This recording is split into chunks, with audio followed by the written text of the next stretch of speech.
Prohibition of offenders act 1958 जब ये एक अधिनियम आया था तो इसका मोटो क्या था, इसका लक्ष्य क्या था? इसका लक्ष्य ये था कि साहब हम भारत में एक समाजवादी जीवन स्टार्ट करने के लिए हम लोगों ने क्या किया कि साहब जहां कहीं भी यदि कोई व्यक्ति अपराध कर रहा है तो वो अपराध जन्मजात तो अपराधी नहीं था, कहीं ना कहीं उसकी परिस्थिति ऐसी थी कि जिस परिस्थिति के अनुकूल या प्रतिकूल होते हुए उस आदमी ने अपराध किया। और परिस्थिति को सुधारने का काम किसका? सरकार का। अब स्टेट की वो है। तो इसका मतलब ये है कि यदि कोई आदमी अपनी परिस्थितियों से या फिर अपने चाल चलन के मतलब एक व्यवहार कुशल होने के बावजूद भी अपराध करता है तो कहीं ना कहीं उस आदमी ने मजबूर होकर अपराध किया। और ऐसी मजबूरियां किसकी वजह से उत्पन्न हुई है? समाज की वजह से।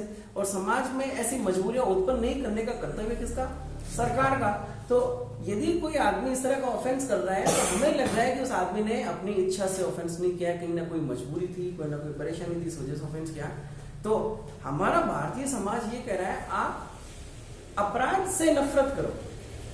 हाँ, एक ऊपर वाले आप बैठे बैठे बोल सकते हो। ऊपर वाला क्या कहता है कि किससे नफरत करो? अपराध से। अपराधी से मत करना। हो सकता है अपराधी ने किसी मजबूरी में या फिर नहीं चाहते हुए किसी कारण समझते हुए कोई अपराध किया हो, और यदि हम लोगों के द्वारा उस अपराधी को ऐसी भयंकर यातना से, ऐसी भयंकर परिस्थितियों से प्रताड़ित किया गया या फिर उसकी मजबूरी के अगेंस्ट करने, उसकी इच्छा के अगेंस्ट जाकर कुछ काम किया गया, या फिर उसको किसके साथ में रखा? अपराधियों के साथ में रखा, तो हो सकता है वो आदमी में रिफॉर्मेशन नहीं है, वो ज्यादा बिगड़ जाए या ज्यादा भयंकर अपराधी बन जाए। तो यदि मैं उसको सीधा जेल में डाल दिया तो जेल में ऑलरेडी कौन है? बहुत सारे अपराधी है। तो वो जेल में यदि डाल दे तो वो किसकी संगत में रह गया? तो जैसी संगत वैसी, तो हो सकता है वो आदमी वापस से अपराधी बन जाए और भयंकर अपराधी बने। दूसरी बात कि यदि मैंने उसको इस माहौल में नहीं रख के ऐसे माहौल में मैंने उसकी परवरिश करना वापस शुरू किया है जिसमें उसके लिए काम धंधा करने के लिए मौका था, घर परिवार से मिलने का मौका था, बीवी बच्चे मम्मी बहू वगैरह सबके साथ में रह रहा है, तो उसके मन में क्या स्थिति क्लियर होगी? अब एक करे यार, अब मैं अपराध नहीं करूंगा, मैं अपने बच्चों को परवरिश करूंगा ठीक ढंग से। तो हो सकता है उस आदमी में क्या हो जाए? रिफॉर्मेशन आ जाए, सुधर जाए, ऐसा आदमी हो जाए कि समाज में रहकर अच्छा काम करने लग जाए। तो लायबिलिटी किसकी थी? उसको अपराध नहीं करवाने की? सरकार। तो प्रोबेशन पर छोड़कर हमने किस पर लायबिलिटी वापस डाली? सरकार पर। क्या क्या करो इसके लिए ऐसी व्यवस्थाएं मौजूद कराओ जिससे कि वो समाज की विकास धारा में अपना योगदान दे सके। तो इसलिए हम कह रहे हैं कि प्रोबेशन ऑफ ऑफेंडर्स एक्ट में किसी भी आदमी को कन्विक्ट किए जाने के बाद में जरूरी नहीं है कि हम उसको जेल में ही डालें। क्या कर सकते हैं? हम उसको प्रोबेशन पर छोड़ सकते हैं। प्रोबेशन का नाम क्या है? प्रोबेशन का मतलब क्या है? प्रोबेशन का मतलब है पूरी ट्रायल कर लिए जाने के बाद। ट्रायल कहां से शुरू होती है? ट्रायल होती है from the framing of charges. तो आरोप की विरचना किए जाने से शब्द विचारण एग्जिस्टेंस में आता है। आरोप की विरचना किए जाने से पहले न्यायालय उसका एक संज्ञान लेने की स्थिति में होता है। जो फैक्ट्स उसके सामने प्रोड्यूस किए गए हैं उन फैक्ट्स की रिलेवेंसी को, उन फैक्ट्स की वास्तविकता को चेक करता है। जिस चीज को हम क्या करना कहते हैं? कॉग्निजेंस लेना। और कॉग्निजेंस कब ले रहा है? इंक्वायरी किए जाने के बाद, प्रस्तुत किए गए तथ्यों की सत्यता का विनिश्चय किए जाने के बाद। तो इंक्वायरी कौन कर रहा है? मैजिस्ट्रेट। ट्रायल कौन कर रहा है? मैजिस्ट्रेट। इंक्वायरी किए जाने के लिए जो फैक्ट्स मैजिस्ट्रेट साहब के सामने प्रोड्यूस किए गए, पेश हुए, वो कौन लेकर आया है? पुलिस ऑफिसर लेके आया है। पुलिस ऑफिसर क्यों लेके आए? या तो पुलिस ऑफिसर के पास में डायरेक्ट से एक इंफॉर्मेशन आई थी कॉग्निजेबल ऑफेंस की, या फिर ऐसा भी हो सकता है कि कंप्लेंट मैजिस्ट्रेट साहब के सामने पेश किया था और मैजिस्ट्रेट खुद तो इन्वेस्टिगेशन करने जाएंगे नहीं कि साहब चलो आज तो घूम गए, अपने पड़ोसी मैजिस्ट्रेट को उठाया मोटरसाइकिल लेकर के उसको देख रहा था, ऐसा तो नहीं करेंगे। क्या किया उन्होंने? ऐसे अपराध की सूचना प्राप्त होने पर उन्होंने डायरेक्शन दी किसको? और जुरिडिक्शन वाले पुलिस ऑफिसर को। पुलिस ऑफिसर उसकी संबंधित एक रिपोर्ट बनाकर, जिसको हम करें इन्वेस्टिगेशन रिपोर्ट, है ना, या पुलिस रिपोर्ट, वो लेकर आया। तो पुलिस के द्वारा किया गया काम को हम क्या करें? इन्वेस्टिगेशन। उसका मोटो क्या है इन्वेस्टिगेशन का? फैक्ट्स को कलेक्ट करना, है ना। ये इन्वेस्टिगेशन करके ये रिपोर्ट आ गई, न्यायालय क्या करेगा? ऐसी रिपोर्ट की, ऐसे फैक्ट्स की जो या तो पुलिस अधिकारी के द्वारा आई है या फिर कोई कंप्लेनेंट ने वास्तव में पेश किया। जैसे कि अपन ने कल क्या कहा था नेगोशिएबल इंस्ट्रूमेंट एक्ट में 138 की कार्यवाही केवल और केवल परिवार पर होगी। तो परिवार का मतलब होता है आदमी सीधा कहाँ पहुंच जाता है, और मैजिस्ट्रेट उन फैक्ट्स को चेक करता है। चेक करने के बाद में क्या भेज देता है, या तो समन भेज देता है, या वारंट भेज देता है, या फिर क्या कर देता है, संज्ञान लिए जाने से मना कर देता है कि सब मामला कोई बन ही नहीं रहा है, नहीं बन रहा, आगे विचारण नहीं, समन भेज दिया।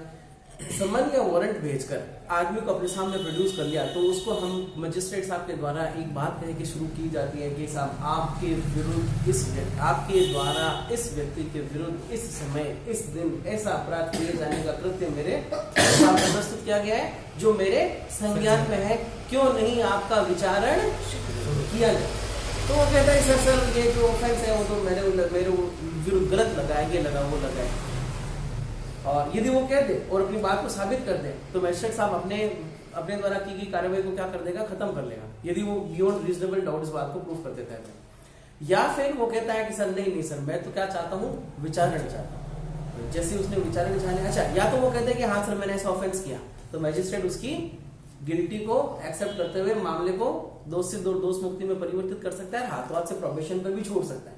और या फिर वो क्या करता है, विचारण चाहता है, ट्रायल चाहता है, तो फिर इसी फ्रेमिंग ऑफ चार्ज से पूरी की पूरी कार्रवाई होगी, एविडेंस आना, ये होना वो होना, और अंत में दोष सिद्धि या दोष मुक्ति। दोष मुक्त हो गया मतलब वो समाज में वापस चला जाएगा। और यदि वो दोष सिद्ध हो जाता है कि साहब न्यायालय के द्वारा इस बात का आज भी निश्चय कर लिया गया है कि जिस व्यक्ति के विरुद्ध जो प्रस्तुत तथ्य किए गए थे उन तथ्य के आधार पर इस व्यक्ति ने वास्तव में कोई अपराध किया है, तो कैसी स्थिति आ गई है मजिस्ट्रेट साहब के सामने, उसी अपराधी व्यक्ति की कन्विक्शन की स्थिति आ गई, दोष सिद्धि की स्थिति आ गई। प्रोबेशन ऑफ ऑफेंडर एक्ट इसी स्थिति में एग्जिस्टेंस में आता है कि अब उनका क्या करना है। सीआरपीसी जो अभी अपन पढ़ रहे हैं उस सीआरपीसी का नाम है 1973 की, है ना। 1973 की जो अभी सीआरपीसी अपन पढ़ रहे हैं, जो शुरुआत हुई थी 1898 वाले सीआरपीसी से, उससे पहले 1892 की सीआरपीसी है। 1898 में अमेंडमेंट हुए, फिर 1973 की सीआरपीसी। उस 1973 की सीआरपीसी में एक सेक्शन है जिस सेक्शन का नाम है 360। उस 360 में भी हम क्या देते हैं, किसी भी आदमी की दोष सिद्धि होने के बाद उसको प्रोबेशन पर छोड़ दिया जा सकता है, और हो सकता है नहीं भी छोड़े। यदि उसको लगता है कि साहब ये खतरनाक बात है, आदमी हैबिचुअल ऑफेंडर है, आदमी ऐसी परिस्थिति में पला बढ़ा या फिर इसने जो अपराध किया वो उसको मजबूर किए जाने के लायक परिस्थितियां नहीं थी, इसने तो अपनी इच्छा को पूरा करने के लिए या शौक को पूरा करने के लिए ऐसा अपराध किया है, या फिर इसकी एज इतनी है जिसमें हम ये प्रिजम्पशन कर सकते हैं कि साहब इस आदमी ने जानबूझकर ही अपराध किया होगा, इसको ऐसे किए गए रिजल्ट्स का पता था, उसके बावजूद भी ऑफेंस किया है। तो उसका कैरेक्टर, उसकी age, circumstances and the nature of the offence, ये 4-5 चीजों को देखते हुए मैजिस्ट्रेट क्या कर सकता है, उसको प्रोबेशन पर छोड़ भी सकता है और प्रोबेशन पर नहीं भी छोड़ सकता। ऐसी बात कहाँ है, सीआरपीसी 1973 की धारा 360 में। तो सीआरपीसी कब की अभी 1973। ये अधिनियम कब का है, 1958 का। इसका मतलब है जब ये एक्ट पारित हुआ था तब 1973 वाला सीआरपीसी एग्जिस्टेंस में कौन सी थी, 1898। तो 1898 की सीआरपीसी में क्या 484 सेक्शन थे, मोर देन 570 या 580 से ज्यादा सेक्शन थे। आप इस अधिनियम का सेक्शन निकालोगे, सेक्शन नंबर 19 सबसे लास्ट वाला सेक्शन, जो ये कह रहा है कि सीआरपीसी 1898 की धारा नंबर 562 पर ये अधिनियम लागू नहीं होगा। क्या नली ऐसा लिखा हुआ है, 562 लिखा हुआ है। तो ये जो 562 नंबर सेक्शन जो 1898 वाले सीआरपीसी का वो वही सेक्शन है जो आज 1973 वाली सीआरपीसी का 360 है। तो इसकी नॉन एलिजिबिलिटी कहां पर होगी, कहां लागू नहीं होता है, 1898 की सेक्शन नंबर 562 या आज की कर लो 360। तो इसका मतलब ये है कि 360 में कोई बात दे रखी है और 1958 में वाले में कोई बात दे रखी है, तो 1958 वाला प्रिवेल करेगा, उसके ऊपर लागू नहीं होगी, वो एक अलग परिस्थितियां है, ये एक अलग बात है। एक तो कहानी ये हो गई कि साहब ये अधिनियम लागू कहां नहीं होगा, और एक अधिनियम एक 3-4 बातें और लिख रखी, पोस्टल स्कूल है, एंटी करप्शन एक्ट की धारा 5 की 3 है, ऐसा कुछ लिखा है, ये 19 में लिखा हुआ है, 18 में कहां लागू नहीं होगा। इस अधिनियम की कोई बात सुधार विद्यालय अधिनियम 1897 की धारा 31 सुधार विद्यालय एक जिसको अपने पोस्टल स्कूल्स का है, नहीं वो अलग है। एक कौन से स्कूल का है? Reformative school. एक भ्रष्टाचार निवारण अधिनियम 1947 की धारा 5 भ्रष्टाचार निवारण अधिनियम की धारा 2 और तीसरा किशोर अपराधियों या बोस्टर स्कूलों से संबंध किसी राज्य में प्रवर्तित किसी विधि के बंद को प्रभावित नहीं करेगा। ये 3 चीजें प्लस एक चीज जो सीआरपीसी का सेक्शन नंबर 562 से या 360 से। सवाल आ जाए सीधा कि परिवेश प्रोबेशन अधिनियम 1958 कहाँ लागू नहीं होगा, तो क्या क्या जवाब आ जाएंगे? सेक्शन नंबर 18 और सेक्शन नंबर 19 हो जाएगा क्लियर। टोटल सेक्शन कितने इस सेक्शन में? इस सेक्शन 19 ही है। 2 सेक्शन क्लियर हो गए। वापस आ रहे हैं हम हमारी बात पर। एक तो हमने देखा कहाँ लागू नहीं हो रहा, अब देख रहे हैं लागू कहाँ हो रहा है। कैसी स्थिति में लागू होगा? जब दोष सिद्धि कर दी गई है। और दोष सिद्धि, अच्छा पहले इस दोष सिद्धि की बात से पहले मैं वापस आता हूँ कि साहब इसको अपन ने बनाया क्यों है, क्यों इसको लाने की जरूरत पड़ी? क्योंकि भारतीय समाज या भारतीय सरकार ये कह रही है कि हम लोग अपराध से घृणा कर सकते हैं मगर अपराधी से घृणा नहीं कर सकते। अपराधी भी तो कौन है? हमारा जैसे एक व्यक्ति है। तो यदि उसको ऐसी परिस्थितियों, ऐसी सिचुएशन पर डाल दिया जाए तो हो सकता है वो अगली बार अपराध नहीं करे। तो इसका मतलब ये है कि ऐसी सिचुएशन की वजह से उसने अपराध किया, तो उन सिचुएशन को क्रिएट करने के दोषी कौन है? स्वयं हम है या हमारा समाज है या फिर हमारे समाज को रेगुलेट किए जाने वाली सरकार है। तो हम लोग ये कहते हैं कि आप अपराध से घृणा करो, अपराधी से घृणा मत करो। हो सकता है उसने अपराध किया और हम लोगों ने उसको इस तरह की बात करके समाज में छोड़ दिया, आगे अपराध नहीं करें। ये इसका मेन लक्ष्य है कि साहब हम इसको किसी भी आदमी को सजा दिए जाने की तुलना में समाज से जोड़ने की बात वापस कर रहे हैं। तो इसका मतलब क्या है? हम किसी ऑफेंडर को रीएबिलिशन किए जाने की बात कर रहे हैं या रिफॉर्म किए जाने की बात कर रहे हैं। तो इसका लक्ष्य क्या हो जाएगा? रिफॉर्म और रीएबिलिशन दोनों ही। रीएबिलिटी तो कर रहे हैं, जेल में नहीं भेजकर हमने उसको कहाँ भेज दिया? उसके घर पे भेज दिया, बड़ी प्रोबेशन पर छोड़ दिया। तो प्रश्न ये कि साहब प्रोबेशन पर किसी ऑफेंडर को छोड़ा जाने का सिचुएशन कैसी स्थिति में एग्जिस्टेंस में आती है? जब विचारण किए जाने के बाद किसी व्यक्ति को दोष सिद्ध किया जाता है। दोष मुक्त कर दे तो और ये अब तो वो वैसे ही बेचारा क्या है कि साहब ठीक है अपराध संदेह के परे उसको साबित कर ही नहीं पाए। अच्छा, ये जो एक्ट है अपराध को साबित करने की बात है या सिविल अधिनियम के तहत इम्पोज की गई किसी दायित्व की स्थिति में प्रोबेशन पर छोड़ने की बात है?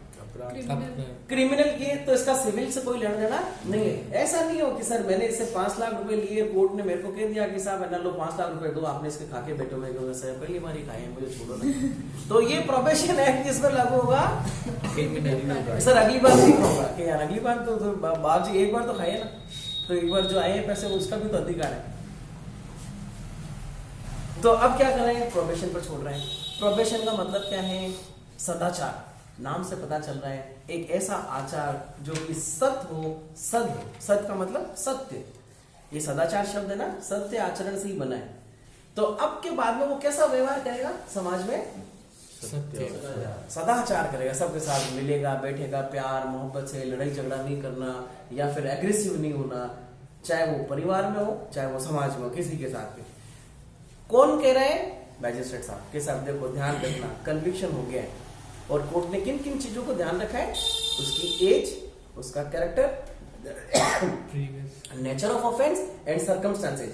इन 4 चीजों को ध्यान में रखते हुए कोर्ट ने कहा कि हमें ऐसा, मतलब कोर्ट खुद ही क्या सोच रही है, जब कोर्ट खुद नहीं सोच रही, प्रोबेशन पर एप्लीकेशन प्रोड्यूस की गई, कोर्ट साहब के सामने के साथ कन्विक्शन हो गया, प्रोबेशन चाहते हैं। कोर्ट ने बहस सुनी दोनों पक्षकारों की तरफ से कि आप प्रोबेशन पर छोड़े या नहीं छोड़े, और कोर्ट ने अंतिम रूप से ये क्या समझा है? इन 4 चीजों को, नेचर ऑफ ऑफेंस, सर्कमस्टेंसेज, उसका कैरेक्टर। कैरेक्टर का मतलब जैसे ही मैं कैरेक्टर की बात कहूंगा, इंडियन एविडेंस एक्ट के कौन से सेक्शन एग्जिस्टेंस में आएंगे? Zainab, the relevancy of character. Indian evidence act कौन सा सेक्शन कह रहे हैं? चरित्र की सुसंगतता। सिविल मामलों में नहीं होगी, क्रिमिनल मामलों में नहीं, क्रिमिनल मामलों में नहीं होगी, सिविल मामलों में होगी। क्रिमिनल मामलों में गुड कैरेक्टर अच्छा है, अच्छे कैरेक्टर की दी जा सकती है, बुरे कैरेक्टर की नहीं दी जा सकती। बुरे कैरेक्टर की केवल उस वक्त समय देंगे जब अच्छा कैरेक्टर प्रस्तुत किया। उत्तर में कौन सा सेक्शन है? 52 से 55, 52, 53 शील के साथ। तो ये जो सारे सील के साक्ष्य ये देखो, मैजिस्ट्रेट साहब को लगता है कि सब गुड कैरेक्टर का आदमी है ये, तो एक बात हो गई शील उसका कैरेक्टर, दूसरा हो गया उसका प्रीवियस कन्विक्शन, नहीं प्रीवियस, अच्छा पूर्व दोष सिद्धिता, इसको भी तो देख ही सकते हैं। अच्छा पूर्व दोष सिद्धिता अपने आप में क्या है, उसके शील को प्रूफ और डिसप्रूव करने का एक आधार है। नेचर ऑफ ऑफेंस, नेचर नहीं, ऑफेंस कितना खतरनाक प्रकृति का था कि साहब उसने एक प्लान रचा, क्रिमिनल कॉन्स्पिरेसी कर एक आदमी के घर पे गए, उसको कहा हम तुम्हें माल डिलीवर कर देंगे, ये कर देंगे, 4 लाख रुपए एडवांस ले लिए, इस व्यवहार में बनाते रहे वो लोग कि साहब दे देंगे, अंत में जाके उसने उनसे उनको नहीं दिए। तो ये तो दिमागी रूप से परिपक्व होके एक क्रिमिनल इंटेंशन को प्रूव करते हुए किया गया ऑफेंस है। तो ये कौन सा ऑफेंस है, हीनियस ऑफेंस है ना। या फिर हाँ पूर्व दोष सिद्ध होने के बाद भी सर प्रोबेशन पे छोड़ेंगे, पूर्व दोष सिद्ध थोड़ी करेंगे। हाँ पूर्व दोष सिद्धि पर नहीं, यदि ऑलरेडी कन्विक्टेड है वो और अब वापस किसी दूसरे ऑफेंस में फिर कन्विक्शन हो गया, न्यायालय ने क्या कहा था, सदाचार बना के रखोगे, और वो क्या कर रहे हैं, सदाचार नहीं बना के रख रहे हैं। तो एक बार कन्विक्शन हो गया तो वापस से प्रोबेशन पर छोड़े जाने की प्रोविजन नहीं है, ठीक है। तो कहानी क्या कर रहे थे हम लोग, nature of offence, circumstances, age and character, इन 4 बातों को ध्यान में रखते हुए न्यायालय कन्विक्शन की स्थिति में 2 अलग अलग काम कर सकता है। एक तो एडमोनिशन पर छोड़ सकता है। एडमोनिशन क्या होता है कि साहब मैजिस्ट्रेट साहब के सामने किसी आदमी को आज दोष सिद्ध किया है, मगर दोष सिद्ध किया गया अपराध थोड़ा सा छोटा लेवल का था। छोटा लेवल का मतलब 380 का ऑफेंस हो गया, सीआरपीसी सेक्शन 380, 381, 379 में चोरी का ऑफेंस हो गया, 404 मरे हुए व्यक्ति के किसी से ले लिया, क्रिमिनल ब्रीच ऑफ ट्रस्ट कर दिया 405, या फिर ऐसा ऑफेंस जिसमें 2 साल से छोटी के अपराध की सजा दी जा सकती है। वो कौन सा ऑफेंस है, छोटे, दोष सिद्ध हो गया। तो पहले बात तो ये जो छोटे ऑफेंसेज होते हैं, समन ट्रायल होती है, समन ट्रायल में हम लोग जमानत पर छोड़ देते हैं, जमानत पर छोड़ के अमूमन जो ट्रायल चलती है वो उनके घर पे रहते हुए चलती है, अंत में कन्विक्शन हो गया, मैजिस्ट्रेट साहब क्या कर सकते हैं, उसको एडमोनिशन पर छोड़ सकता है, उसकी एज और वगैरह सब फैक्टर को देखते हुए। फिर देख आज तो तुम क्या हो गए हो, अपराधी सिद्ध हो गए हो, सबूत और गवाह के आधार पर हमें क्या लग रहा है, आपने वास्तव में अपराध किया है, जेल में डालूं या घर जाओगे, घर जाऊंगा, पर तेरे को एक शर्त पर ही घर जाने के लिए भेज सकता हूँ, क्या कि आज के बाद में ऐसा अपराध नहीं करेगा, ध्यान रखना, अगली बार हुआ तो वापस से कभी भी इस तरह का मौका नहीं मिले जाएगा। समझा दिया, बात कर दी, कागज उस पर वकील साहब ने साइन करवा दिया और उसको छोड़ दिया, उस से लिख दिया कि साहब सदाचार पर छोड़ा गया है। किस पर, एडमोनिशन पर छोड़ा है, जिसको हम कह रहे भर्त्सना।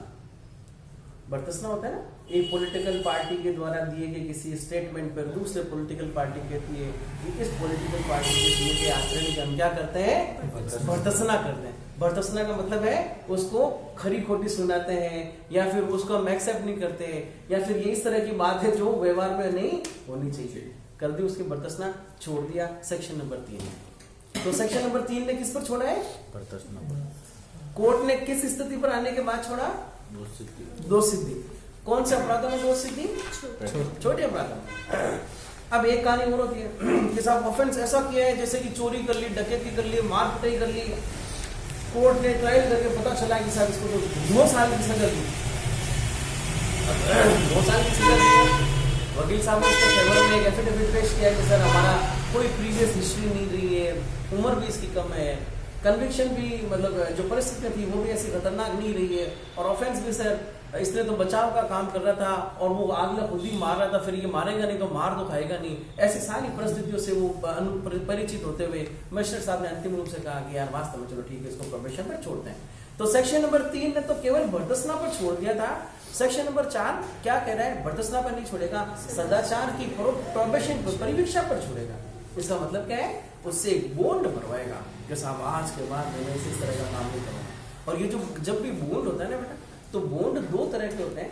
एक तो वो बॉन्ड होता है जिसपे श्योरिटी को लेते हैं। श्योरिटी का मतलब कि बताओ तुम्हारी जमानत कौन लेता है कि आज के बाद यदि तुम इस तरह का वापस ऑफेंस करते हुए पाए गए तो आप तो वैसे भी कन्विक्टेड हो भाई, आपका तो चलो ठीक है हम प्रीवियस कन्विक्शन देखते हुए करें, पर आज की यदि स्थिति की बात करें तो आप तो दोषित हो गए, आपकी तो गारंटी कोई है नहीं, हमें कोई ऐसा आदमी लाकर खड़ा कर दो जो आपकी गारंटी ले सके। तो मैं लेकर आ गया ऋतिक को कि साहब ऋतिक मेरा श्योरिटी सर आलिफ सर तो ऐसा कभी काम कर ही सकते हैं, आज के बाद तुम मुझे बुलाना, मैं देख लूंगा। और ऋतिक की साख बड़ी अच्छी है, तो कोर्ट ने श्योरिटी के साथ में मुझे प्रोबेशन पर छोड़ दिया।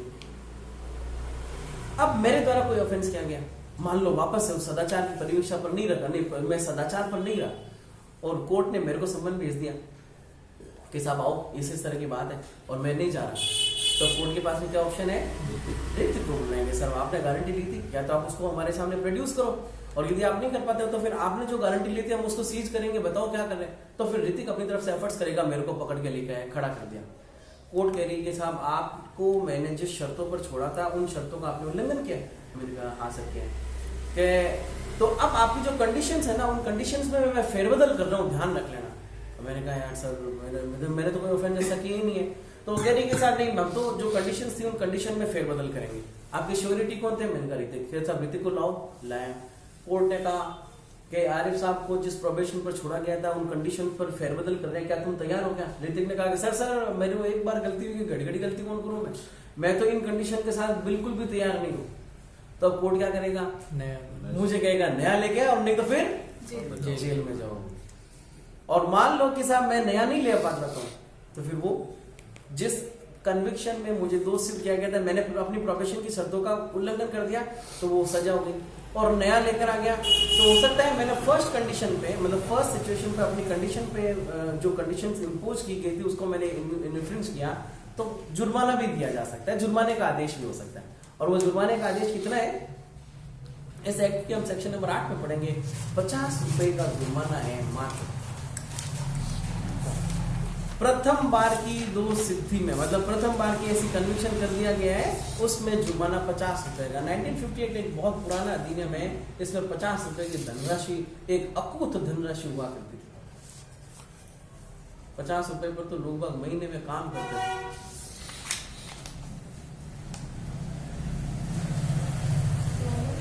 क्या करें बेटा? नो में होगा।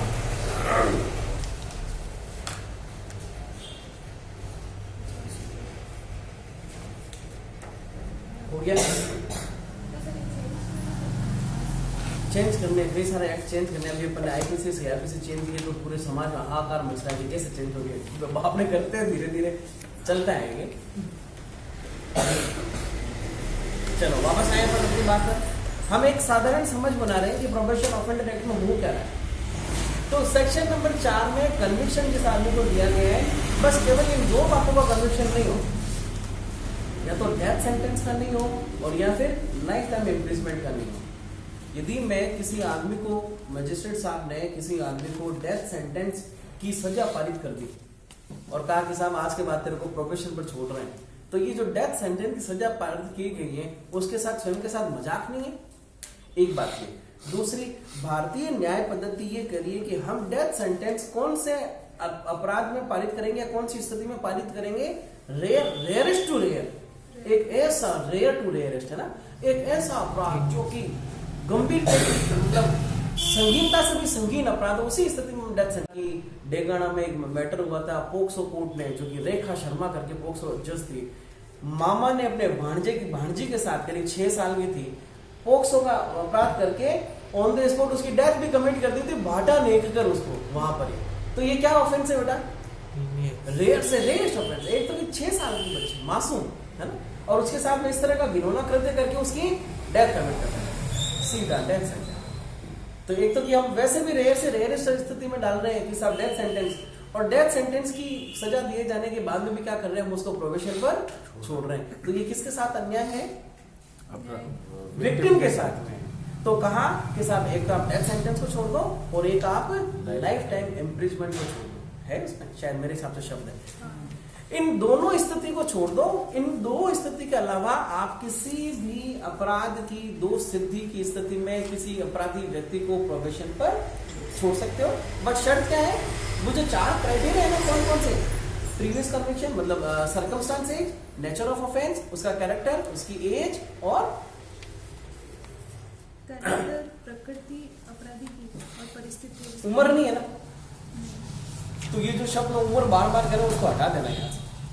उम्र की बात है ना, वहां लिखी हुई है सेक्शन नंबर 360। क्या क्या है बेटा? नेचर ऑफ ऑफेंस है मामले की परिस्थितियां जिनके अंतर्गत अपराधी की प्रकृति और अपराधी का चरित्र भी है। देखो, मामले की परिस्थितियां, अपराध की प्रकृति, व्यक्ति का चरित्र, और चरित्र का मतलब हो गया शील, परिस्थितियों का मतलब मामला कौन सी स्थिति में क्या गया है, नेचर ऑफ ऑफेंस और नेचर ऑफ ऑफेंस। 3 चीजों को ध्यान में रखते हुए, अच्छा पूर्व दोष सिद्धिता भी लिखा होगा, प्रीवियस कन्विक्शन है, प्रीवियस कन्विक्शन शब्द उसके विरुद्ध कोई दोष सिद्धि साबित नहीं होती है और जिस न्यायालय ने उस व्यक्ति को दोषी पाया उसकी राय है कि मामले की परिस्थिति पहले उसके पहले वाली लाइन में लिखी होगी, मैं लिखने दे रहा हूं। जब कोई व्यक्ति ऐसा कोई अपराध करने का दोषी पाया जाता है जो मृत्यु आजीवन कारावास से दंडनीय नहीं है और जिस न्यायालय ने उस व्यक्ति को दोषी पाया है उसकी यह राय है कि मामले की परिस्थिति को जिनके अंतर्गत अपराधी की प्रकृति और अपराधी का चरित्र भी ध्यान में रखते तुम कौन सा सेक्शन पढ़ रही हो बेटा? 3 हाँ और ये 4 कर 3 में तो है प्रीवियस कन्विक्शन भी शामिल है, बर्तस्ना दिए जाने की बात पर। ऐसा नहीं है साहब प्रीवियस कन्विक्शन हो गया और घड़ी घड़ी बर्तस्ना पर छोड़ रहे हैं उसको। दोनों डिफरेंस क्या है? किस पे? सेक्शन नंबर ये 3 और 4 में। 3 में तो अपन बर्तस्ना पे छोड़ रहे हैं, 4 में हम प्रोबेशन पे छोड़ रहे हैं।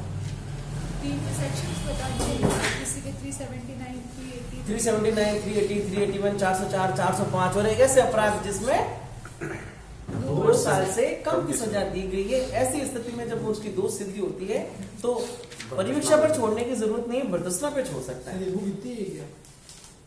बहुत खुशी की बात है ना, इतनी है जिसमें 4 पेज की है। ये बुक नहीं एक्चुअली एक पन्नी है। हाँ ये एक्चुअली बैरक है और इसको तुम बैरक मत कहो, ये कागज ही है। मजा आ गया? क्या बात चल रही है? मैजिस्ट्रेट साहब प्रोबेशन पर छोड़ रहे है ना?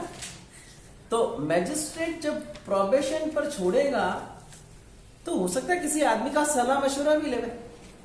जैसे कि जब जुवेनाइल जस्टिस बोर्ड में मैजिस्ट्रेट साहब के सामने उस बच्चे को जब पेश किया गया था तो एक प्रोबेशन ऑफिसर के द्वारा एक रिपोर्ट बनाकर पेश की गई थी। उस रिपोर्ट का नाम था सोशल इन्वेस्टिगेशन रिपोर्ट। वो पुलिस रिपोर्ट नहीं थी, है ना? सेम इसी तरह से जब अपन women protection of women from domestic violence की बात कर रहे थे तो ऐसी महिला के द्वारा इस तरह के अधिकार की मांग की एप्लीकेशन सेक्शन नंबर 12 में जब दी गई थी तो एक आदमी था जिसका नाम था प्रोबेशन ऑफिसर या प्रोटेक्शन ऑफिसर, जिसके द्वारा एक रिपोर्ट पेश की गई थी मैजिस्ट्रेट साहब के सामने। उस रिपोर्ट का नाम था डोमेस्टिक इंसिडेंट रिपोर्ट, DIR, घरेलू घटना रिपोर्ट। क्या मैजिस्ट्रेट उस घरेलू घटना रिपोर्ट पर अपना रुख ले सकता है कि साहब ये महिला ठीक बोल रही है गलत बोल रही है? ले सकता है। सेम उसी तरह से किसी आदमी को जब प्रोबेशन पर छोड़ा जाता है तो किसकी रिपोर्ट ली जा सकती है? प्रोबेशन ऑफिसर की। और प्रोबेशन ऑफिसर कौन होता है? स्टेट गवर्नमेंट के द्वारा अपॉइंट किया गया एक व्यक्ति है जो कि पब्लिक सर्वेंट होता है। और वो जो रिपोर्ट आई है वो रिपोर्ट मैजिस्ट्रेट क्या उस आदमी के सामने पढ़कर बता देगा कि अच्छा तुम्हें कन्विक्शन किया है? हाँ देखो भाई प्रोबेशन ऑफिसर इधर आओ, हाँ तुम ये कह रहे हो कि ये आदमी एक नंबर का घटिया है, ये अपने समाज में इस तरह की बातें करता है। तो क्या मैजिस्ट्रेट साहब प्रोबेशन ऑफिसर की रिपोर्ट को गोपनीय कॉन्फिडेंशियल रखेगा या ओपन कर देगा? गोपनीय रखेगा। इसी अधिनियम में बात की गई है कि प्रोबेशन ऑफिसर के द्वारा जो रिपोर्ट पेश की गई है उसको क्या कर सकते हैं अपन? मैजिस्ट्रेट साहब के द्वारा गोपनीय रखा जाएगा, किसी के सामने ओपन नहीं किया जाएगा। अच्छा, सेक्शन नंबर 4 में जब हम इसको परिवीक्षा पर जब अपन छोड़ रहे हैं तो ऐसा भी कह सकते हैं कि आपको समय समय पर, अच्छा प्रोबेशन पर मैक्सिमम कितने दिनों के लिए छोड़ा जा सकता है? 3 साल तक के लिए। सेक्शन CRPC का हमने देखे थे 107, 8, 9, 10 है ना, उसमें भी अपन ने 3 साल तक ही छोड़ा था। इसमें भी हम 3 साल तक ही छोड़ सकते हैं। और मैजिस्ट्रेट बीच बीच में कह सकता है कि आपको जब भी बुलाए आप कोर्ट में आकर मौजूद होगे, पेश होगे, ध्यान रखना। भाई प्रोबेशन पर छोड़कर हम बात क्या करें कि सब जब भी कभी आप आओ, हम बुलाए, आप कोर्ट में आओगे, दादागिरी नहीं करोगे। एक बात। दूसरी बात ये भी कह सकता है कि आपका सुपरविजन किया जाएगा किसके द्वारा? प्रोबेशन ऑफिसर के द्वारा। आपने यदि कोई घटिया कोई गंदा काम किया तो प्रोबेशन ऑफिसर आपके बारे में रिपोर्ट आकर करेगा और उस रिपोर्ट से हमें पता चलता है आपने इस तरह का काम किया तो फिर हम आपको बुलाएंगे वापस, याद रखें। तो मैजिस्ट्रेट साहब ऐसे किसी भी एक्यूज्ड पर्सन को कन्विक्शन किए जाने के बाद प्रोबेशन ऑफिसर के सुपरविजन में लिए जाने की भी बात कर सकता है। प्रोबेशन ऑफिसर केवल सुपरवाइज ही करेगा कि साहब ये आदमी क्या क्या काम कर रहा है, क्या क्या काम नहीं कर रहा है, या फिर इसके अलावा कुछ और भी काम होंगे। तो प्रोबेशन ऑफिसर के सवाल, प्रोबेशन ऑफिसर के कर्तव्य शायद सेक्शन नंबर 14 देखो, प्रोबेशन ऑफिसर के कर्तव्य है कि साहब वो उसको काम धंधे पर लगाने का प्रयास करेगा। ऐसा नहीं है कि खुद अपनी तरफ से पैसे दे दिए कि ले हर महीने 6 रुपए उसके पास खुद के पास नहीं आ रहे। हाँ, वो ये प्रयास जरूर कर सकता है कि साहब आप कोई काम धंधे पे लगो या किसी दुकान पर सामाजिक वेलफेयर के लिए कोई सलाह निर्देश वगैरह हो तो वो दे सकता है, ये दे सकता है। सेक्शन नंबर 14 भी एक इंपॉर्टेंट सेक्शन है प्रीलिम्स के पॉइंट ऑफ व्यू से। अच्छा, किसी आदमी को बर्खास्त पर छोड़ दिया, प्रोबेशन पर छोड़ दिया, प्रोविजन ऑफिसर आ गया, प्रोविजन ऑफिसर की रिपोर्ट आ गई, कहाँ लागू हो रहा है, कहाँ लागू नहीं हो रहा है, ये भी देख लिया। अब एक अंतिम कहानी बची है। क्या बची है कि साहब किसी आदमी को प्रोबेशन पर छोड़ा और ये कहा कि साहब इन शर्तों का यदि आपने पालन नहीं किया तो आपको वापस सजा मिलेगी। तो ऐसी स्थिति में एक प्रोसीजर देगा ये अधिनियम के साहब, आप कौन से प्रोसीजर को फॉलो करोगे। तो एक प्रोसीजर बताया हुआ है कि ऐसी कंडीशन यदि फुलफिल नहीं हो रही है तो मैजिस्ट्रेट उसको बुलाएगा, और कंडीशन फुलफिल नहीं करना अपने आप में क्या है, एक ऑफेंस है। तो उस ऑफेंस की क्या होगी, ट्रायल होगी, विचारण होगा, फ्रेमिंग ऑफ चार्ज होगा कि साहब हमारे संज्ञान में ये आया है कि आपने इस तरह के अधिनियम की इस तरह की शर्तों का पालन नहीं किया है, तो क्यों नहीं आपका विचारण किया गया। यदि वो कहते हाँ सर मैंने पालन नहीं किया तो मैजिस्ट्रेट हो सकता है उसको कन्विक्ट भी कर दे और एक्विटल भी कर दे। ये मैजिस्ट्रेट का डिस्क्रिप्शन पावर, जरूरी नहीं है कि उसको कन्विक्ट ही करेगा। और वो कहता है साहब मैंने ऑफेंस नहीं किया, रुकिए फलाना दिख रहा है, तो वो ट्रायल करेगा। और ऐसी ट्रायल किए जाने के बाद जब वो उसको कन्विक्ट पाता है, कैसी स्थिति में कन्विक्ट पा रहा है उसको, प्रोफेशन नहीं सॉरी मैजिस्ट्रेट अब उसका ट्रायल कर रहा है और कन्विक्शन पा रहा है। कौन सी स्थिति में कन्विक्शन हो रहा है उसका, कौन सा ऑफेंस, कौन सा ऑफेंस,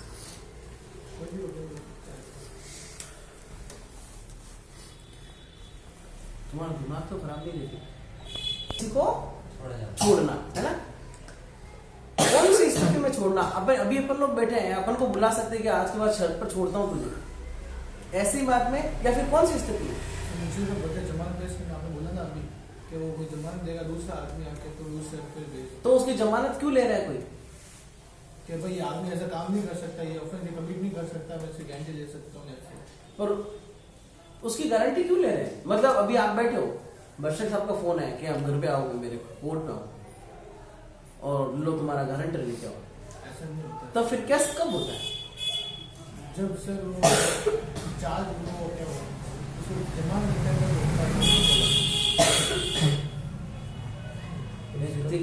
रहे हो यार, ट्रायल के वक्त होता है सर। घटिया बातें मत करो यार, तुम छोटे बच्चे तो नहीं यार, क्या करेंगे बताओ। इतनी पूरी कहानी तो पढ़ा दी,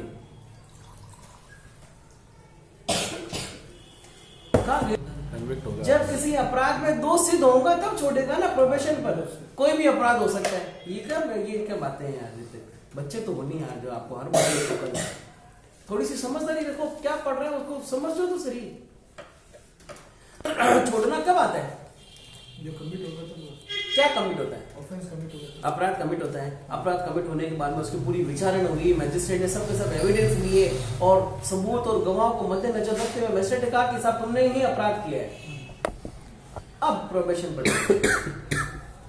हाँ क्या था साहब, वापस बुला लिया, कंडीशन को उसने इन्फ्रिंज किया, बुलाया, अब उसकी ट्रायल होगी और कहेंगे कि साहब आपने क्या किया है, कंडीशंस को माना नहीं है। अब नहीं मानने की स्थिति में ट्रायल हुआ तो अब एक कन्विक्शन और हुआ। कौन सा कन्विक्शन है वो, शर्तों की भंग करने का कन्विक्शन। एक कन्विक्शन वो ऑलरेडी कौन सा कर चुका है, अपराध, जिसमें उसको प्रोबेशन पर छोड़ा गया था। अब उसको सजाएं कितनी मिलेगी, कौन कौन सी, एक तो मुख्य अपराध की जिसमें उसको कन्विक्ट किया गया था, प्रोबेशन पर छोड़ा था, एक इसी शर्तों का भंग करने वाले को पहली बार हमने छोड़ दिया था, कितने रुपए का जुर्माना देके, 50 रुपए। अब वो घड़ी घड़ी भंग करता रहेगा तो नहीं छोड़ेंगे साहब। हालांकि जो दूसरी सजा भी है वो ऐसा नहीं है कि सर जेल में पकड़ के डाल दिया, इस ये एक अलग ऑफेंस है, इसकी सजा अलग है, याद रखना। ऐसा नहीं है कि इसमें 9 साल की सजा या 4 साल की सजा, छोटा बड़ा जो उनको जुर्माना हो या फिर सजा की बात, पर जो प्रोबेशन पर जिस ऑफेंस को छोड़ा है वो वाली सजा तो रहेगी। ठीक है, इस तरह से करके इस अधिनियम की हम पूरी की पूरी एक विश्लेषण कर लेते हैं, बातचीत कर लेते हैं। अधिनियम का मोटो क्या है साहब, अधिनियम का ये पढ़ेगा, क्या पढ़ना है तुमको, प्रियम्बल किसका, इसका, ना केवल पढ़ना है बल्कि समझाना भी है। आपकी जो मर्जी हो उसमें पढ़ो। अपराधियों को परिवीक्षा पर या समेत से मैंने पढ़ सकता इंग्लिश में पढ़ा। हाँ तो आपको कहा ना, I have to provide for a release of offender or probation. देखो release of, Offenders or probation. सुनो, रिलीज ऑफ ऑफेंडर किसको रिलीज कर रहे हैं? अपराधी को और कोई भी आदमी अपराधी कब बनता है? गुनाह करता है, ऑफेंस क्रिएट करता है। जब न्यायालय के समक्ष विचारण किए जाने के बाद संदेह के परे ये बात साबित हो जाती है कि इस आदमी के द्वारा ऑफेंस किया गया है, तब वो ऑफेंडर बनता है। तो सवाल ये है कि मेरी बात सुनो, मैजिस्ट्रेट आपको सीधा फोन करके प्रोबेशन पर नहीं छोड़ सकता। आपको प्रोबेशन पर छोड़ने के बाद मैजिस्ट्रेट कब कहेगा? ऑफेंस कमिट होता है। जब आपके विरुद्ध ऑफेंस कमिट हुआ। ऑफेंस कमिट होने के बाद उसकी पूरी क्या हुई? न्यायालय में ट्रायल हुई, और ट्रायल होने के बाद में जब आप क्या हो गए हो? कन्विक्ट हो गए हो, दोषी हो गए हो। उस स्थिति में वो कहेगा कि बता जेल भेजूं या घर भेजूं, तो आप क्या कहोगे? तो वो आपको ऐसे तो भेजेगा नहीं, या ऐसे ही भेज देगा? ऐसे तो क्या कहेगा मैजिस्ट्रेट आपको? क्या कहेगा कि मैं एक शर्त पर आपको घर भेज सकता हूँ। क्या शर्त पर? कि आज के बाद ऑफेंस कमिट नहीं होना चाहिए। ये नहीं, कोई भी नहीं होना चाहिए, किसी से लड़ाई झगड़ा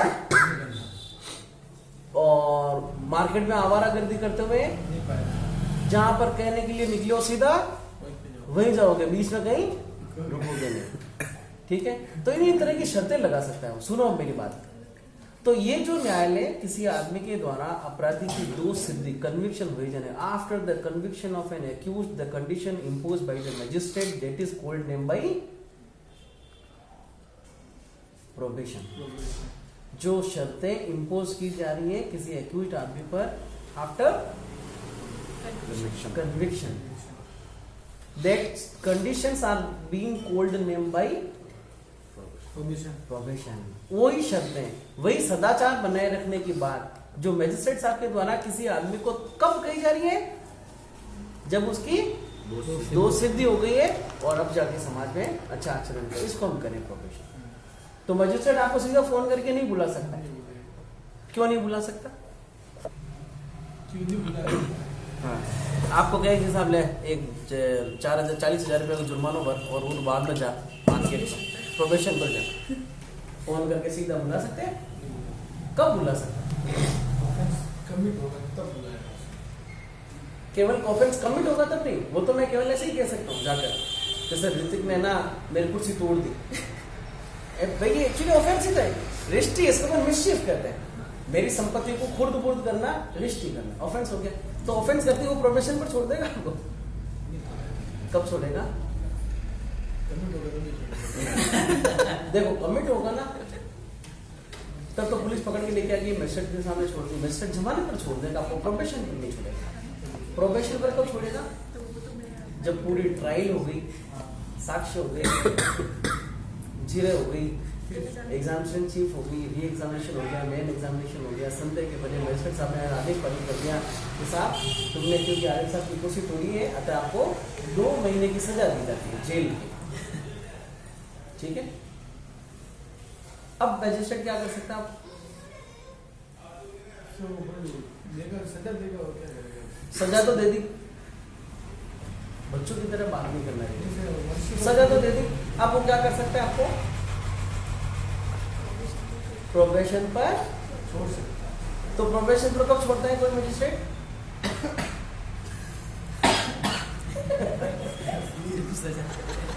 वापस बोले तो सवाल पूछ रहा हूँ यार। ऑफेंस कमिट होता है तब छोड़ते हैं। कन्विक्शन हो जाता है। कन्विक्शन या फिर नहीं, केवल कन्विक्शन पर। हाँ अच्छा पढ़ा, आगे चलो। Be enacted by Parliament in the 9th year of the Republic of India as follows. 9 year है 1958, 1950 में रिपब्लिक बना था हमारा देश। So 1947 और 1950 में हमारा देश में 2 महत्वपूर्ण घटनाएं इवेंट हुए थे घटित। वो क्या कहते हैं? 1947 में क्या हुआ और 1950 में क्या हुआ? 46 में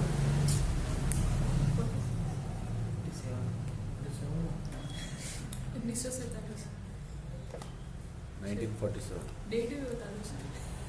नहीं हो तो इसको मुझे आनी चाहिए। 1947 में क्या हुआ था बेटा? 15 अगस्त 1947 को क्या हुआ था? और 26 जनवरी को क्या हुआ था फिर?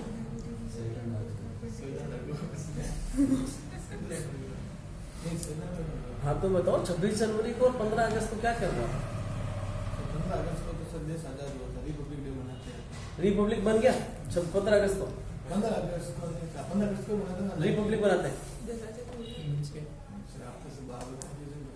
नहीं कंफ्यूजन आपको तो क्लियर हो तो फिर आप कंफ्यूज हो ही क्यों? क्या कह रहे हैं साहब अधिनियम का एक्ट का इसका मोटो क्या है? अपराधियों को परिवीक्षा पर या सम्यक भर्त्सना के पश्चात छोड़ दिए जाने के लिए। किनको? अपराधियों को या तो प्रोबेशन पर छोड़ने के लिए या एडमोनिशन के पर छोड़ने के लिए, इससे संबंधित बातों के लिए उपबंध करने के लिए अधिनियम में तारीख है 16 मई 1958। कहाँ लागू हो रहा है साहब? इस अधिनियम का नाम कहा जा सकता है मैकूल्ड the probation of offenders act 1958। मेरे अभी भी लिखा हुआ है कि इसका विस्तार जम्मू कश्मीर राज्य के सिवाय संपूर्ण भारत पर होगा। आप लोगों को क्या लिखा हुआ है? इसका विस्तार संपूर्ण भारत पर होगा। ऐसा कब लिख दिया गया? 31 अक्टूबर 2019 को। एक सभी में अलग अलग अधिनियम पारित नहीं किए, केवल एक लिख दिया। जम्मू एंड कश्मीर पर भी आज के बाद सभी अधिनियम लागू होंगे।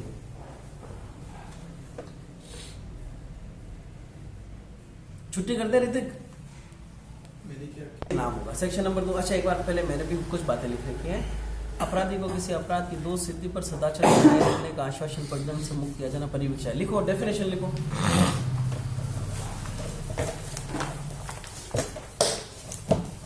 अपराधी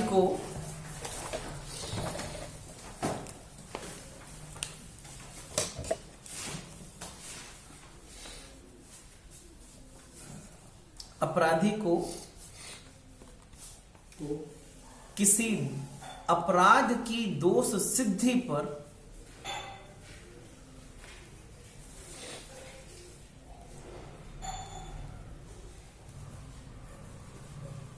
सदाचरण बनाए रखने के सदा आचरण मतलब सदाचरण, इसमें सद नहीं जुड़ा है, इसमें सत्य जुड़ा है। ये व्यंजन संधि है। बनाए रखने के लिए सदाचरण बनाए रखने के आश्वासन पर अपराधी को किसी अपराध की दोष सिद्धि पर सदाचरण बनाए रखने के आश्वासन पर दंड से मुक्त किया जाना। आश्वासन क्या दे रहा है? आज के बाद इस तरह का काम नहीं करेगा। आश्वासन पर दंड से मुक्त किया जाना ही परिवीक्षा है। परिवीक्षा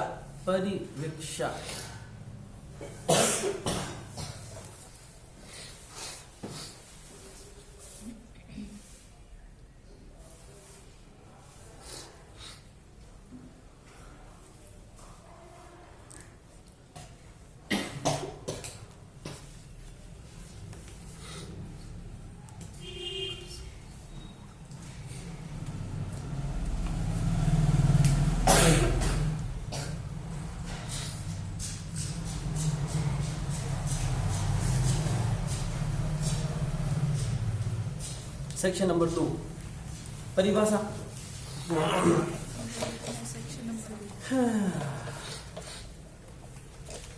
कोई खास परिवीक्षा नहीं है, केवल एक है शब्द। प्रोबेशन ऑफिसर कौन होगा? जिसकी नियुक्ति धारा 13 में होगी। और एक और है इसके अंदर कोड का मतलब क्या है? The code of criminal procedure. इसमें लिख रखा होगा आपका 1898 का एक्ट। नहीं लिखा हुआ? 1898 लिखा हुआ है? दोनों लिखो। इसमें तो 18 लगा के लिखा है। फिर हो गया 1953। तो ऐसा कोई भी शब्द जिसकी डेफिनेशन इस प्रोबेशन एक्ट में नहीं दी हुई है तो अपन लोग कहां से देखेंगे? सीआरपीसी। सेक्शन नंबर 3 का जो लक्ष्य है वो भर्त्सना पर छोड़ना है। और भर्त्सना किसे कहते हैं अपन? छोटे अपराधों में दोष सिद्धि की स्थिति में बिना सदा नहीं, बिना प्रोबेशन पर छोड़ना, केवल किस पर छोड़ देना? भर्त्सना पर। पढ़ो जरा एक बार दीपक। करते भी अपराधों को भर्त्सना के पश्चात छोड़ देने की न्यायालय की शक्ति। इस भर्त्सना का संधि विच्छेद क्या है भाई?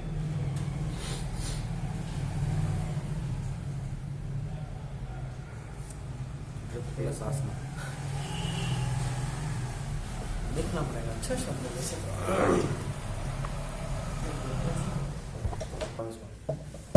तो पढ़ो दीपक। नाम देखो, सेक्शन नंबर 3 को हम ऑलरेडी पढ़ चुके हैं। सेक्शन नंबर 3 कह रहा है छोटे मामले में किसी अपराधी व्यक्ति की दोष सिद्धि की गई है या फिर इन मामलों में सेक्शन 279, 280, 281, 404, 405 या 2 साल से कम, ऐसे मामले में कोर्ट क्या करेगा? भर्त्सना। सवाल आएगा कि कोर्ट जब बना भर्त्सना पे छोड़ता है तो किन किन ग्राउंड्स को ध्यान में रखेगा? तो क्या क्या अभी देखेंगे अपन। कोर्ट यदि प्रोबेशन पर छोड़ता है तो किन किन ग्राउंड्स को ध्यान में रखेगा, ठीक है ना? तो चलो पढ़ो सेक्शन नंबर 3। जब कोई व्यक्ति भारतीय दंड संहिता की धारा 370 अपराध। बस एक मिनट रुको। 379 क्या है भाई? चोरी के लिए सजा। 380 क्या है?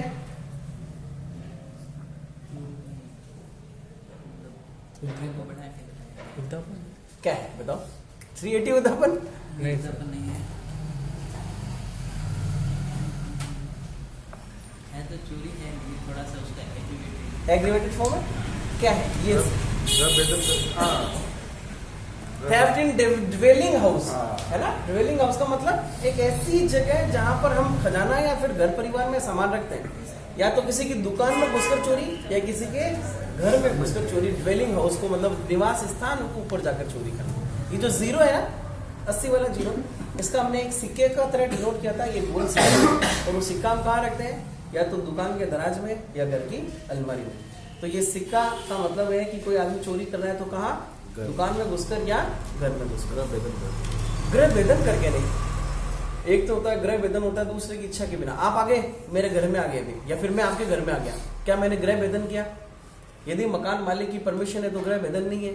आपको मैंने भेजा पानी की गिलास लेने के लिए अंदर, तब तक आपका एक बैलेट पैसा ही चुराओ ऐसा जरूरी नहीं, बैलेट भी तो चुरा सकता हूँ, या कैमरा या आपका मोबाइल फोन चुरा लिया अपने बैग में डाल दिया। अब ये लैंप चोरी हो जाए तो इसके 380 हो गया। 381 क्या है? नलिनी। 85 है वो। अरे बेटा 378, 5 एलिमेंट 5 एक्सेप्शन नहीं, सॉरी 5 एलिमेंट 5 एक्सप्लेनेशन और 5 सेक्शन। 78, 79, 80, 81, 82।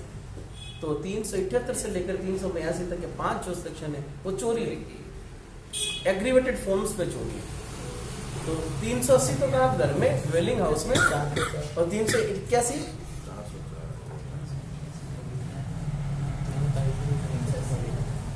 381 जैनब आईपीसी पढ़ा आपने? हाँ, चोरी करते हुए है ना? लिपिक के द्वारा या वो कोई हमारा ट्रस्ट है उसके द्वारा कोई चोरी करना। यार एक बार मैंने कोई विश्वास किया है कि साहब घर पे जाके ये काम, और वो बेटा विश्वासघात करते हुए कोई चोरी कर रहा है, तो थोड़ा सा एग्रीवेटेड फॉर्म है चोरी का। और 382 क्या है?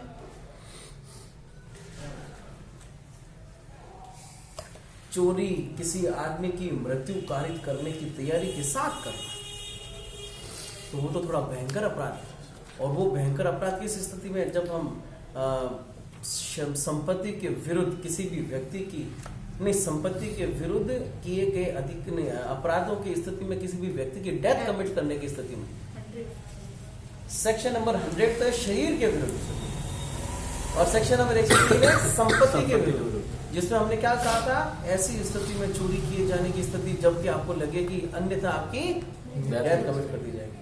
रात को अपन उठे, दरवाजा ये तो खुला ही है, और मैंने आंख खोल के देखा धीरे से, एक आदमी बैटरी लेके घूम रहा है, हाथ में गए इतना बड़ा चाकू लेकर घूम रहा है, पूरी चाकू। तो किसी भी आदमी की डेथ कमिट किए जाने की तैयारी के साथ चोरी करना 382 थोड़ा भयंकर अपराध है, तो इसमें शामिल नहीं है। बाकी सब थोड़े छोटे अपराध है इसलिए शामिल कर दिया। 404 क्या है? क्रिमिनल मिस अप्रोप्रिएशन किसे कह रहे हैं जीतू?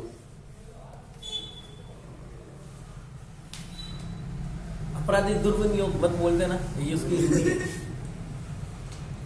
तो मैंने आपको भरोसा करके कोई संपत्ति दी कि आप रखना, और आपने उस संपत्ति को भेज दिया है, उपयोग कर दो। ये क्या है? यदि ये मेरे को भरोसा करके कोई संपत्ति दे देता है और मैं अपने उपयोग में ले लेता हूँ, that is cold name by criminal breach of trust, ये तो नॉट ऐसा होता है कि मैं आपकी कोई बुक में ले जाती है सोच के कि मैं सबको वापस दे दूंगी, फिर मेरा मन आ जाता है। एक तो ये, या फिर आपने मेरी किसी वस्तु को पड़ा हुआ पाया, आपको पता चल गया, even if you are knowing that thing is belongs to me, and after that you are not returning that thing to me, in that situation this offense will be called name by criminal misappropriation. So there is one special provision if you are taking a property from a deceased person who has died. तो जब आप deceased व्यक्ति की possession में से, अच्छा actually as a person is become died, the possession of any property will be removed from that person. So right now you are taking the property from that person who is the deceased person. You are taking the property, but you are not commencing an offense of criminal misappropriation, because of criminal misappropriation is an offense against the ownership, not possession. As the person has become died, the ownership of that person on that things become lapse. और अब आप उसका कोई ले रहे हो, तो ये स्पेशल ऑफेंस कर दिया गया है सेक्शन नंबर 404, सेक्शन नंबर 404, मृत व्यक्ति के कब्जे में से, अच्छा एक्चुअली उसका कब्जा तो बना ही नहीं है, रहा ही नहीं है, मृत व्यक्ति के शरीर से यदि आपने किसी संपत्ति को चुराया, कोरोना में हुआ था, आदमी मर गए, समुद्र घुस लिए थोड़ा टाइम पहले। अच्छा कोरोना में भी क्या हुआ था, उनको लाशों को गंगा नदियों में बहा दिया गया, और बहती हुई नदी में से क्या ले लिया लाश में से, अच्छा कोई एक्सीडेंट हो गया, गाड़ी पड़ गई, लाश वगैरह पड़ी है, उसमें से आपने क्या जाके क्या चुरा लिया, उनके पैसा गहना सामान मोबाइल वगैरह। ये सेक्शन नंबर 404 का ऑफेंस है। सेक्शन नंबर 404 के बाद में अगला ऑफेंस है 420, चिटिंग हालांकि खतरनाक ऑफेंस है, पर कई बार छोटे छोटे ऑफेंस भी चीटिंग भी हो जाते हैं, तो इसने छोटी स्थिति को सेक्शन नंबर 420 को कहा। और आज का लास्ट सेक्शन है सेक्शन नंबर 3 और 4। हाँ पढ़ो। के अधीन दंड में कोई अपराध अथवा भारतीय दंड संहिता या किसी अन्य विधि के अधीन 2 वर्ष से देखो याद करने के लिए लायक बात है, या तो IPC either other than IPC, probation act, दोनों तरह के एक्ट्स को लागू कर रही है। या तो आईपीसी का कोई ऑफेंस है जिसमें 2 साल के कम की सजा है, या अन्य अपराध में 2 साल से कम की सजा वाली बात किसकी है? अभी अपन ने पढ़ा जिस एक्ट का नाम है, कल ही पढ़ा था, नेगोशिएबल इंस्ट्रूमेंट एक्ट। सजा कितनी? 2 वर्ष तक की। क्या प्रोबेशन की मांग कर सकता है? प्रोबेशन की मांग कर सकता है, मगर वो क्या क्या देखेगा इन 4 स्थिति को देखकर। तो प्रोबेशन की मांग करके वो प्रोबेशन पर जरूर छूट सकता है, पर जो सिविल लाइबिलिटी उस पर इम्पोज की गई है कौन सी? चेक वाली। पर अब वो जो चेक के जो पैसे हैं उनको पुनर्भुगतान कैसे करवाएगा न्यायालय? प्रॉपर्टी को सीज करके। सेक्शन नंबर सीआरपीसी का सेक्शन 421, यदि जुर्माना इम्पोज किया गया वो नहीं दे रहा तो प्रॉपर्टी को सीज किए जाने की बात हो जाएगी। तो सेक्शन नंबर 3 और तीसरा पर जिसको छोड़ा जा रहा है वो आईपीसी भी लागू हो रही है, नहीं आईपीसी पे भी लागू हो रहा है और अदर देन आईपीसी। ठीक है। 2 वर्ष से अधिक के लिए कारावास या जुर्माना अथवा दोनों से दंडनीय कोई अपराध करने का दोषी पाया जाता है। कब? जब वो दोषी पाया गया, मतलब कन्विक्शन हो गया उसका। देखते कब कन्विक्शन हो गया तब से। और कन्विक्शन कब होता है किसी आदमी का? जब न्यायालय के द्वारा पूरी विचारण की प्रक्रिया कर ली गई है। सीआरपीसी अब अपन थोड़े दिन में शुरू करने वाले हैं, छुट्टी कर ली ना तो मेरे से खराब कोई आदमी नहीं होगा।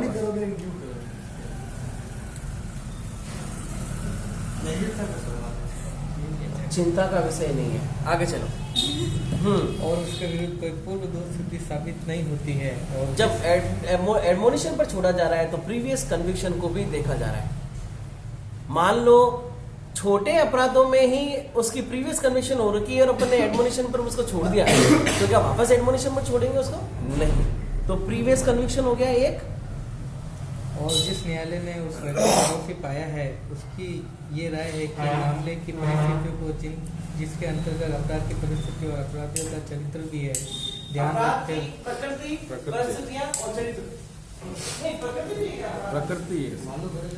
ध्यान रखते हुए ऐसा समीचीन है जब तक तत्संभव पर्वत किसी अन्य विधि में किसी बात को भी शामिल किया इसमें? हाँ सर। ठीक है। ध्यान में रखते हुए ऐसा करना समीचीन है जब न्यायालय तत्सम पर्वत किसी अन्य विधि में किसी बात के होते हुए भी वह न्यायालय उसे दंडित करने या उसे धारा 4 के अधीन सदाचरण की परिभाषा पर छोड़ने के बजाय उससे समेत भर्त्सना के पश्चात छोड़ सकेगा। देखो, क्या सेक्शन नंबर 3 पर प्रोबेशन पर छोड़ा जा सकता है? लिखा है कि चाहे तो वो 4 की कार्यवाही कर सकता है और नहीं करे तो बर्खास्तना पे भी छोड़ सकता है। तो सेक्शन नंबर 3 में प्रोबेशन पर छोड़ने का मना नहीं है। सेक्शन नंबर 3 में ऐसा कहा हुआ है कि प्रोबेशन पर छोड़ना है तो छोड़ो, पर आप एडमोनिशन पर भी छोड़ सकते हैं। इसमें सर बिना लेकिन बजाय छोड़ने के बजाय उसे दंडित करने या उसे धारा 4 के अधीन सदाचरण की परीक्षा पर छोड़ने के बजाय उसे सम्यक बर्खास्तना पर भी छोड़ सकता है। पर ही छोड़ सकता है, नहीं है। Notwithstanding anything contained in any other law for the time being in force, the court may, instead of sentencing him to the any punishment or releasing him on the probation of good conduct. अच्छा, इसका मतलब तो यही है overall करके, वो चाहे तो सेक्शन नंबर 4 की बात भी कर ले सकता है और चाहे तो सेक्शन नंबर 3 की भी बात लिख सकता है ना। 3 में तो उसको टोटली फ्री कर रहा है ना सर, कि उसको बर्खास्तना पे छोड़ रहा है। अच्छा, टोटली फ्री कर रहा है तो उसमें बॉन्ड वगैरह कहाँ भरवा रहा है सर? इसमें कोई शर्त नहीं लगी है, कुछ नहीं है सर, उसको छोड़ ही रहे हैं। एक मिनट ना, जुर्माना तो इस धारा के प्रयोजन के लिए किसी व्यक्ति के जुर्माना तो चलो, जुर्माना भर के फ्री हो गया। धारा या धारा 4 के अधीन इसके उसके विरुद्ध किया गया कोई पूर्व आदेश भी शामिल है। हाँ, तो पूर्ण रूप से छोड़ रहा है। सही कह रहे हो आप, बिल्कुल सही कह रहे हैं। एक ऐसा अपराध जिसमें 2 साल तक की सजा हो सकती है, उसमें कितनी सजा देगा न्यायालय? 2 साल तक की कोई भी दे सकता है, वो 1 महीने की हो, 2 महीने की हो, 1 साल की हो। सजा नहीं देकर कहाँ छोड़ दिया? प्रोबेशन पर छोड़ दिया। ऐसा करके हम क्या कर रहे हैं? रिहेबिलिटेशन करवा रहे हैं, रिफॉर्मेशन करवा रहे हैं। हाँ, पूर्ण रूप से ही छोड़ ही रहे हैं उसको, पर अगली बार ऐसा ऑफेंस नहीं करने की इच्छा पर, मतलब शर्त पर। यदि अगली बार यदि कर देता है तो फिर बर्खास्तना का हकदार नहीं हो। ठीक है सर, एक बार अगर बर्खास्तना को छोड़ दिया तो वो फिर वो प्रोबेशन पे छोड़ने बोल सकता है कि मैंने तो पिछली बार छोटा अपराध किया था, एक बार बड़ा है। पूर्व दोष सिद्धि देखी जाएगी ना। पूर्व दोष सिद्धि इस धारा के प्रयोजन के लिए किसी व्यक्ति के विरुद्ध पूर्व दोष सिद्धि के अंतर्गत इस धारा या धारा 4 के दिन उसके विरुद्ध किया गया कोई पूर्व आदेश भी है। ये तो इधर आ गया, इधर 3 में आ तो आ गया, फिर 4 में वो अप्लाई कर सकता है क्या सर? अच्छा, मेरी बात सुनो। यदि सेक्शन नंबर 4 में लिखा हुआ है पूर्व दोष सिद्धि को ध्यान में रखेगा, तो बर्खास्तना को ध्यान में नहीं रखा जाएगा, प्रीवियस कन्विक्शन को ध्यान में रखा जाएगा, है ना। अब आगे सेक्शन नंबर 4 पे पढ़ो जरा नलिनी। कतिपय अपराधियों को सदाचरण की परीक्षा पर छोड़ने की न्यायालय की शक्ति है। जब कोई व्यक्ति, लास्ट सेक्शन है आज का, ज्यादा व्यतीत मत हो, बेचैन मत हो। एक्ट निकालो मोबाइल से, तुम्हारा बैरेट का है।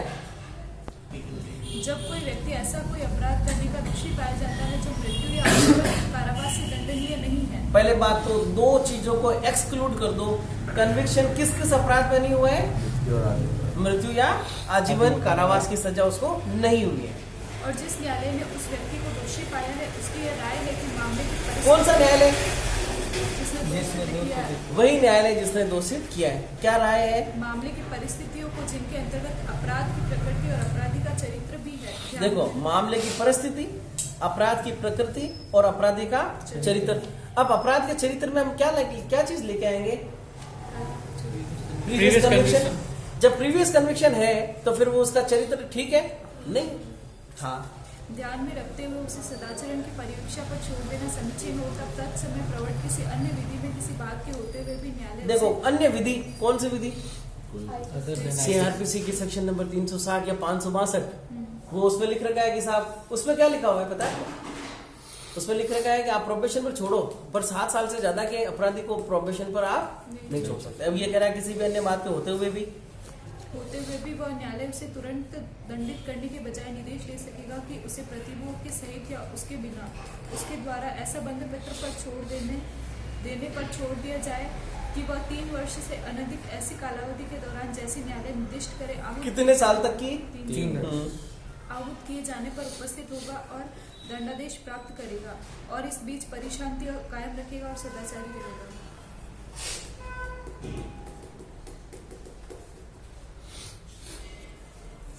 ये क्या लिखा है इसने? समझ में नहीं आया। क्या लिख रखा है? अनधिक की कालावधि के दौरान जैसा कि न्यायालय निर्दिष्ट करे आहूत किए जाने पर उपस्थित होगा और दंडादेश प्राप्त करेगा।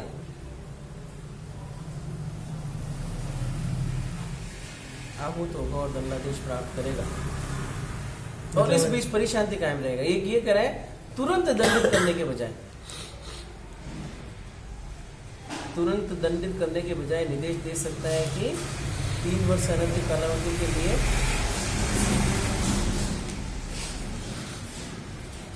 अगर वो कंडीशन पूरी नहीं कर रहा है तो फिर उसको ये सजा दे दी जाएगी। मतलब क्या है कि इमीडिएट उसको सजा नहीं दे रहे, क्या कर दिया कि साहब आप पर ये शर्तें इंपोज कर दी जाती है, यदि आप इन शर्तों को इन्फ्रिंजमेंट करते हो तो आपको सजा दी जाएगी, अदरवाइज सजा नहीं दी जाएगी, है ना।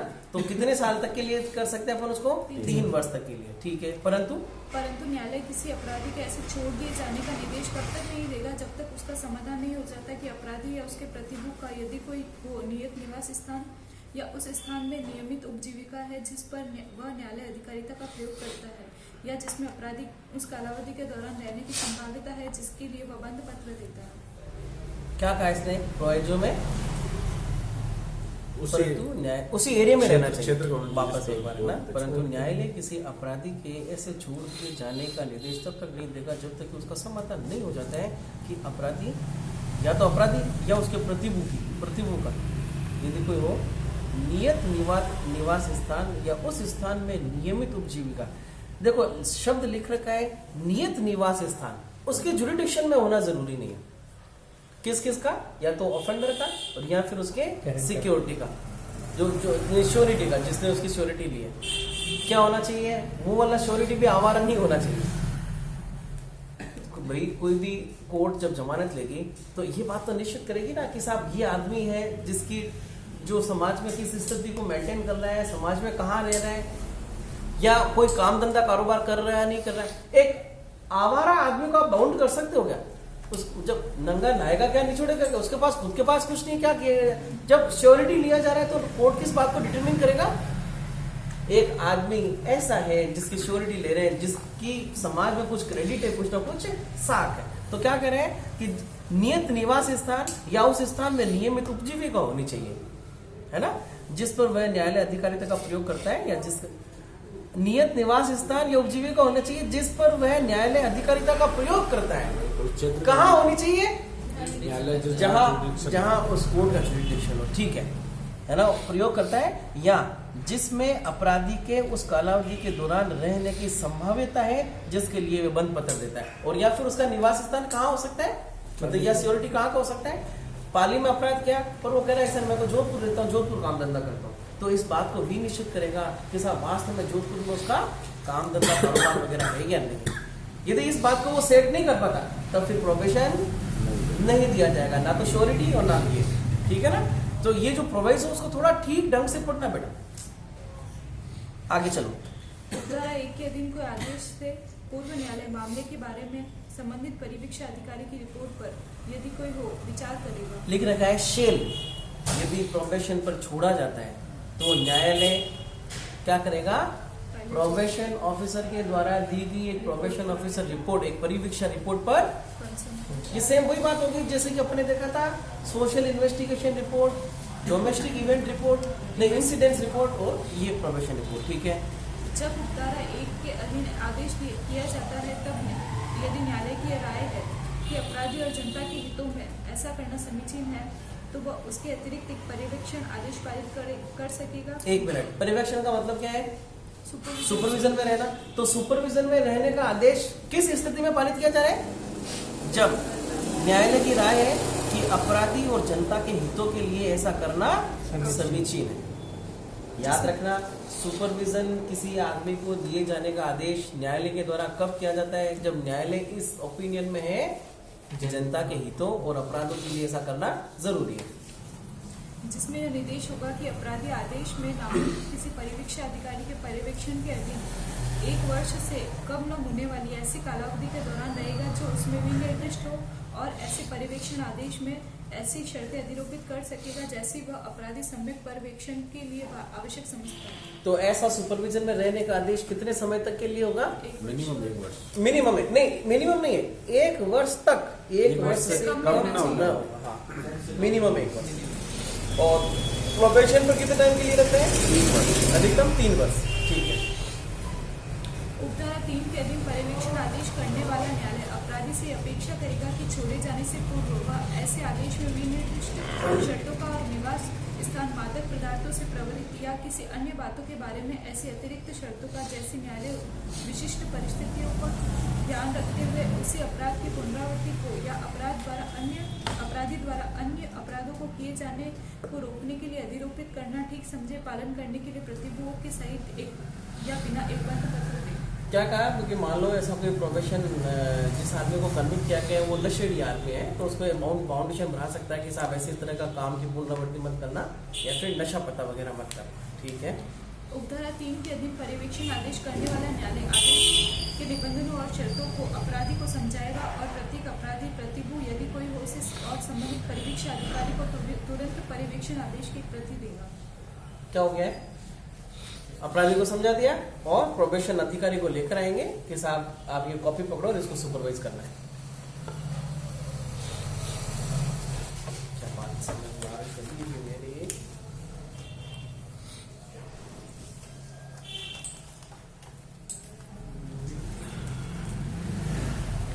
जस्ट एक बात अभी क्लिक की थी दिमाग, पता नहीं क्या थी, अच्छी बात है।